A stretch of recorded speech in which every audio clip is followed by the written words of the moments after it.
wax dëgg yàlla tamit moom buy duggee ci Ousmane Sonko man mii maa tax ndax man je suis des impôts et domaines voilà retraité en 2011 Ousmane Sonko nekkoon suñu chef formé syndicat impôts et domaines temps yooyu Amadou Ba ancien ministre des finances moo nekkoon le directeur général des impôts et des domaines bi mu formé syndicat boobu xeex bu rëy la woon coow jàppal fii bàyyil fii ñu koy xeex di xeex ñi mu àndal ñii ñu affecté leen mais ñoom ñu dëgër rek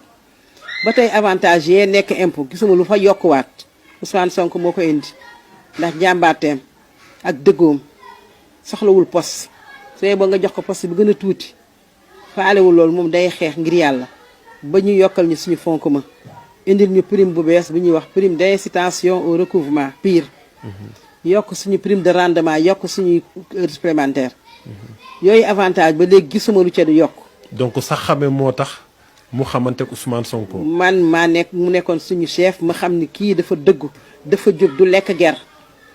amul kenn ku mën a taxaw bind nit bu gën a ndaw ni Ousmane Sonko mos naa koo kee ger ci nangam yaakaar naa ni bu ko gouvernement bi xamoon ba léegi kon siiwal nañ ko. liggéey nga ak moom ñaata at. waaw moom ci kaw la nekkoon man Samba Sarr moo doon sama chef mais moom ci chef ci kaw la nekkoon mais ma nekk ak moom gis ko mu dëggu du lekk ger ba nga xam ne sax yenn collègue mi dañ ko daan wax moytul boo dëgëralee nii est-ce que contribuable yi sax duñu la jéem a sàkkal pexe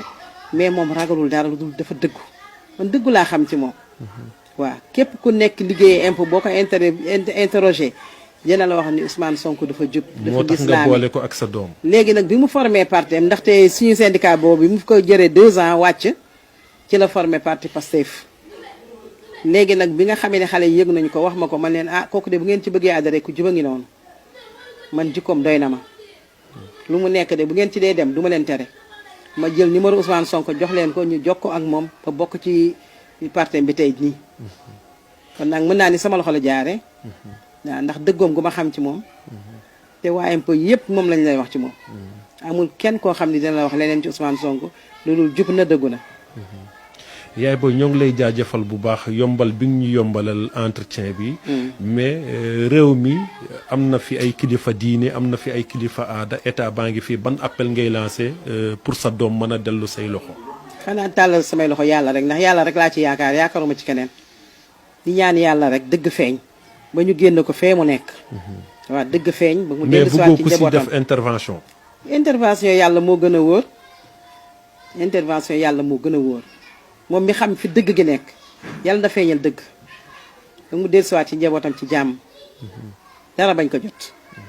loolu rek la ñuy ñaan yàlla. ñoo ngi lay jaajëfal bu baax jërëjëf yéen tamit. merci ci seen taxawaay.